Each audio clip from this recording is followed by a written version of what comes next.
Hello दोस्तों, study राज 25 में आपका बहुत बहुत स्वागत है।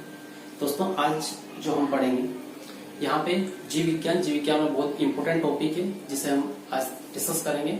लेकिन उससे पहले आप सभी को स्वतंत्रता दिवस की हार्दिक शुभकामनाएं। दोस्तों, आज यहाँ पे हम स्टार्ट करेंगे कोशिका। ठीक है, कोशिका क्या है इसके बारे में पूरा डिटेल पढ़ेंगे, एक एक पॉइंट को पूरा समझेंगे यहाँ पे। अब यहाँ पे सबसे पहले हम देखेंगे कोशिका, सेल, जिसे हम क्या कहते हैं, सेल। अब ये सेल क्या है और किस रूप में ये कार्य करता है और संरचना कैसी होगी इसकी। ठीक है, तो इस तरीके से यहाँ पे सबसे पहले फर्स्ट यहाँ पे दिया है सेल। ठीक है, तो सेल क्या होता है सबसे पहले ये देख लें। तो आपको पता होगा किसी की हमारे जो शरीर की है सबसे सूक्ष्मतम, सबसे छोटी जो इकाई होती है वो क्या होता है, सेल होता है। ठीक है, तो इस तरीके से हम यहाँ पे सेल को देख सकते हैं कि किसी भी कोई भी की जीव है तो उसकी जो बॉडी है, बॉडी की सबसे सूक्ष्मतम इकाई होती है जिससे उसकी बॉडी बनती है, वो सूक्ष्मतम इकाई क्या कहलाती है, सेल कहलाती है। ठीक है, सेल के बाद में फिर जो सेल से निर्माण होता है वो टिश्यू का निर्माण होता है जिसको हम बोलते हैं ऊतक। तो इस तरीके से सेल से टिश्यू बनता है, टिश्यू से वैसे ऑर्गन वगैरह बनते हैं, ऑर्गन से ऑर्गन सिस्टम बनता है। तो हम अभी पढ़ेंगे केवल सेल के बारे में। ठीक है, तो सेल डेफिनेशन के रूप में हम देख सकते हैं यहाँ पे, कोशिका जीवों की आधारभूत संरचनात्मक एवं कार्यात्मक इकाई होती है। इस तरीके से यहाँ पे हम इसकी डेफिनेशन ले सकते हैं सेल की, कोशिका की। तो सेल कोशिका जीवों की आधारभूत संरचनात्मक एवं कार्यात्मक इकाई होती है। क्लियर था? अब कोशिका कैसी होती है, किस तरीके से होती है, उसकी संरचना सबसे पहले किस रूप में पाई गई थी ये भी बताऊंगा। लेकिन उससे पहले आपको यहाँ पे ये बताऊंगा कि यहाँ पे इस कोशिका या सेल की खोज किसने की थी। ठीक, इसको किसने डिस्कवर किया था, मतलब इसकी खोज किसने की थी। तो यहाँ पे इसकी खोज सबसे पहले जो की थी वो है रॉबर्ट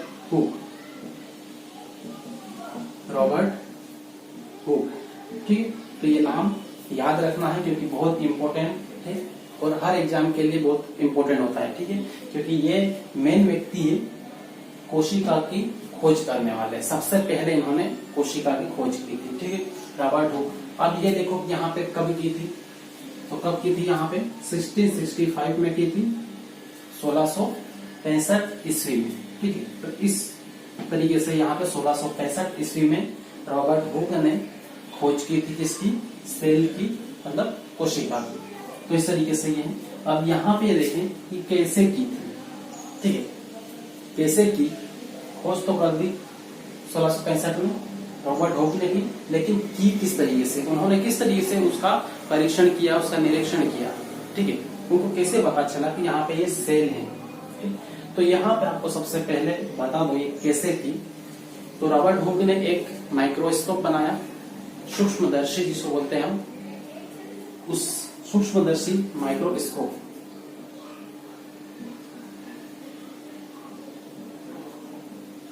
सूक्ष्मदर्शी। ठीक है, ये रॉबर्ट हुक ने बनाया और इसी के माध्यम से उन्होंने एक कार्क लिया। कार्क मतलब उसे कि जो पेड़ होता है, पेड़ का जो छिलका होता है उसका एक टुकड़ा।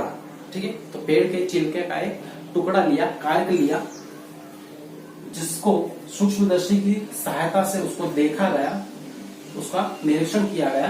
तो ऐसे देखा उसमें, तो उनको रॉबर्ट हुक को ऐसी मधुमक्खी के चट्टे के आकार के ऐसे की कोष्ठ मिले, मतलब से कोठरियां मिली। ठीक है, ऐसे सूक्ष्म छिद्र टाइप से मिले, जैसे कि मधुमक्खी का चट्टा होता है उस टाइप से।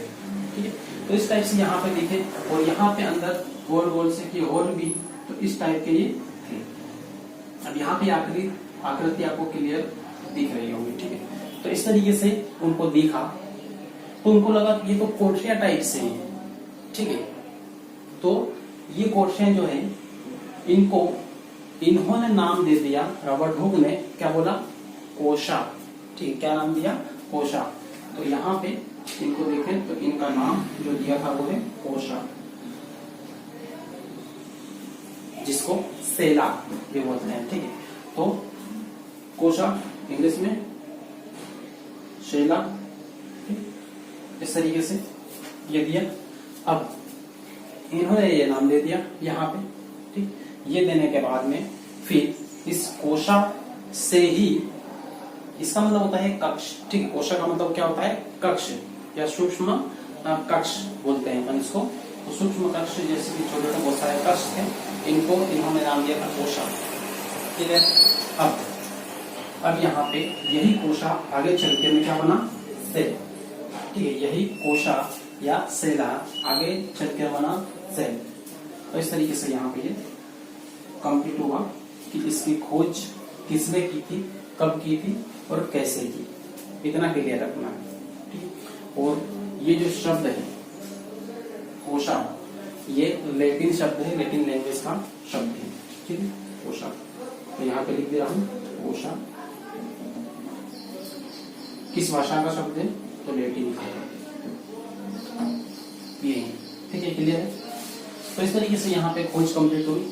सेल क्या है, कोशिका क्या है, ये पूरा देखा हमने। मतलब से आपको बेसिक केवल सेल की जो सेल से एक प्रकार से इंट्रोडक्शन करवा रहा हूँ मैं। ठीक है, बाकी इसके बारे में, इसके अंदर की सारी चीजें हैं, संरचनात्मक, इसके अंदर के जो सारे पदार्थ है, मैटर वगैरह है, उसके बारे में पढ़ेंगे आगे अगली नेक्स्ट क्लास में। अभी केवल इसका सिंपल परिचय है जो एग्जाम के लिए काफी इंपोर्टेंट है। ठीक है, तो इसको देखें, एक एक पॉइंट पूरा देखते हैं। ठीक है, तो ये सेल का कंप्लीट हुआ यहाँ पे खोज।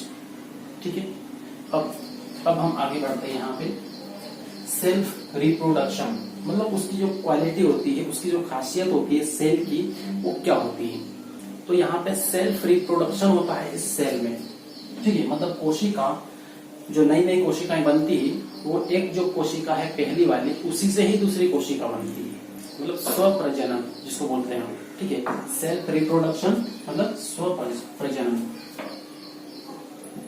स्वप्रजनन। तो ये क्वालिटी में पाई जाती है कि एक स्वप्रजनन मतलब सिर्फ वो खुद ही प्रजनन करती है, एक सेल से ही टूट के दूसरा सेल बनता है। ठीक है, और उससे फिर इस तरीके से अनगिनत सेल से कि एक ही सेल से बनते हैं। तो इस टाइप से यहाँ पे इनकी जो क्वालिटी देखना है, तो सेल्फ रिप्रोडक्शन मतलब से स्वप्रजनन की क्वालिटी होती है, इनकी विशेषता होती है। क्लियर है? अब फिर यहाँ पे आगे देखेंगे, तो आगे यहाँ पे कोशिका विज्ञान, ठीक है, जिसके बारे में हम पढ़ रहे हैं। कोशिका का अध्ययन जिस विज्ञान के अंतर्गत, जिस साइंस के अंतर्गत किया जाता है, उसको क्या बोलते हैं? कोशिका विज्ञान। इंग्लिश में बोलेंगे तो साइटोलॉजी। ठीक है, कोशिका विज्ञान या साइटोलॉजी। तो यहाँ पे कोशिका विज्ञान क्या है? कोशिका विज्ञान विज्ञान की वह शाखा है जिसके अंतर्गत कोशिका का या कोशिका की संरचना, उसके पदार्थ के बारे में अध्ययन किया जाता है, जिसे हम कहते हैं क्या? कोशिका विज्ञान या साइटोलॉजी। क्लियर? अब साइटोलॉजी शब्द है, ये शब्द सबसे पहले किसने दिया था? तो ये देखने बहुत इंपोर्टेंट है। ठीक है, तो साइटोलॉजी शब्द सबसे पहले दिया था यहाँ पे हर्टविंग ने। किसने? हर्टविंग। याद रखना इसको, हर्टविंग ये दिया था। खोज किसने की थी कोशिका की? रॉबर्ट हुक ने। साइटोलॉजी मतलब कोशिका विज्ञान जो शब्द है ये साइटोलॉजी किसने दिया था? हर्टविंग ने दिया था। क्लियर? अब इसी के साथ में एक और शब्द है जिसके बारे में कि एग्जाम में इसे 2-3 बार पूछा गया है, और वो है साइटोजेनेटिक्स। ठीक है, साइटोजेनेटिक्स मतलब यहाँ पे इसको अलग अलग हम देखें। यहाँ पे तो साइटो को अलग करो और ये जेनेटिक्स को अलग करो। ठीक है, तो साइटोजेनेटिक्स, साइटो का मतलब होता है सेल, कोशिका। ठीक है, ये सेल। जेनेटिक्स, जेनेटिक्स मतलब होता है अनुवांशिक, अनुवांशिक। ठीक है, ये तो इस तरीके से इनको अलग कर लिया। तो साइटोजेनेटिक्स मतलब कोशिका अनुवांशिकी। तो इस तरीके से कोशिका अनुवांशिकी का जो अध्ययन होता है वो भी इसी के अंतर्गत आएगा, साइटोलॉजी के अंतर्गत। क्लियर? अब यहाँ पे इसके बारे में से क्वेश्चन हमारा से बनेगा कि साइटोजेनेटिक्स शब्द है सबसे पहले किसने दिया था? ठीक, यहाँ पे H.J. मूलर ने किसने? H.J. मुलर ने। तो इस तरीके से यहाँ पे इन दोनों का ही नाम याद रखना है। उसके बाद में क्वेश्चन ये आया कि कोशिका विज्ञान का जनक किसे कहते हैं? तो क्या आएगा? Father of cell. तो यहाँ पे रॉबर्ट हुक आएगा, इसका याद रखना, कोशिका विज्ञान का जनक। और फिर इंडियन मतलब से कि इंडिया के परिवेश में भी क्वेश्चन आ सकता है कि आधुनिक भारत या फिर भारत के कोशिका विज्ञान के जनक कौन है, या फिर ऐसे कौन साइंटिस्ट थे जिन्होंने सेल का अध्ययन किया सबसे पहले, जो भारतीय थे। ठीक है, तो वो कौन थे? A.K. शर्मा। ठीक है, उनका नाम यहाँ पे आपको लिख देता हूँ। कोशिका विज्ञान के, आधुनिक कोशिका विज्ञान के जनक। ठीक है, इसके बारे में तो बाद में बताऊंगा, लेकिन पहले इंडियन बता देता हूँ। भारतीय सेल वैज्ञानिक है, कोशिका वैज्ञानिक। ठीक है, भारतीय वैज्ञानिक जिन्होंने कोशिका का अध्ययन किया, और वो कौन थे? यहाँ पे लिख रहा हूँ ऊपर, A.K. शर्मा। ठीक है, A.K. शर्मा, ये इनका नाम भी याद रखना, क्योंकि भारतीय इंडियन। ठीक, क्लियर? तो इस तरीके से यहाँ पे ये हमारा कोशिका विज्ञान और इससे संबंधित बातें क्लियर हुई। उसके बाद देखें यहाँ पे आधुनिक कोशिका विज्ञान के जनक कौन है? आधुनिक, ठीक है, मॉडर्न टाइम की बात कर रहे हैं। तो आधुनिक कोशिका विज्ञान के जनक कौन है? तो ये है स्वानसन। कौन है? स्वानसन। देखो यहाँ पे लिख रहा हूँ,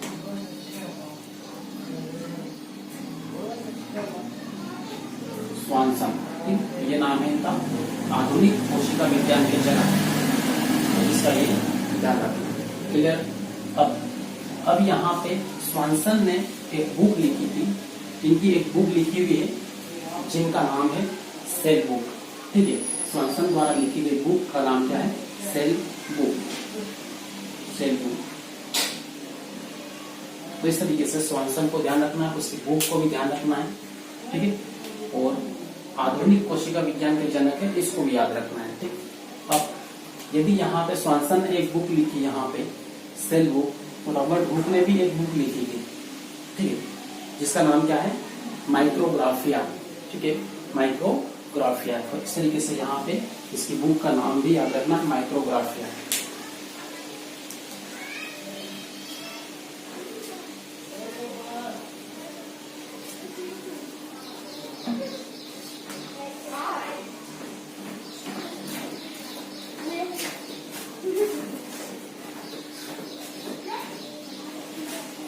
माइक्रोग्राफिया।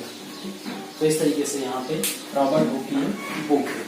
तो अब रॉबर्ट हुक ने सेल की खोज कर ली, लेकिन हाँ एक बात जरूर याद रखना, क्योंकि इन्होंने वनस्पतिक मतलब से निर्जीव सेल की खोज की थी। रॉबर्ट हुक ने निर्जीव सेल की खोज की थी, इसको साथ लगे ये भी याद रखना, निर्जीव सेल।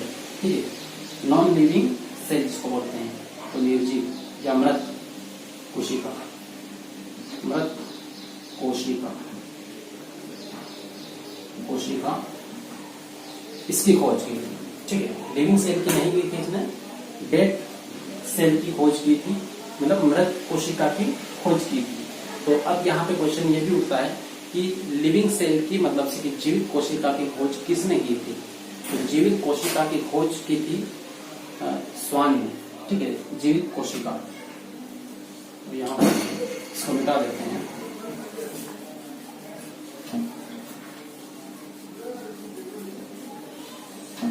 जीवित कोशिका,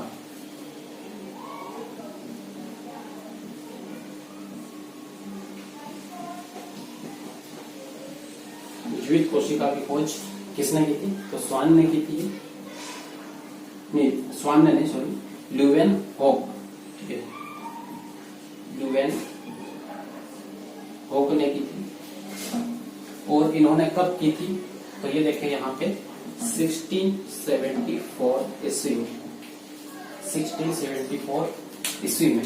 ठीक, तो ये 1674 ईस्वी में की थी। और इसमें कई बुकों में से कि कई से आपको वीडियो आप देखोगे अलग अलग, तो उसमें ये भी मिलेगा 1676। ठीक है, 1676। तो इस तरीके से दोस्तों यहाँ पे ल्यूवेन आपको भी याद रखना है क्योंकि इम्पोर्टेंट है।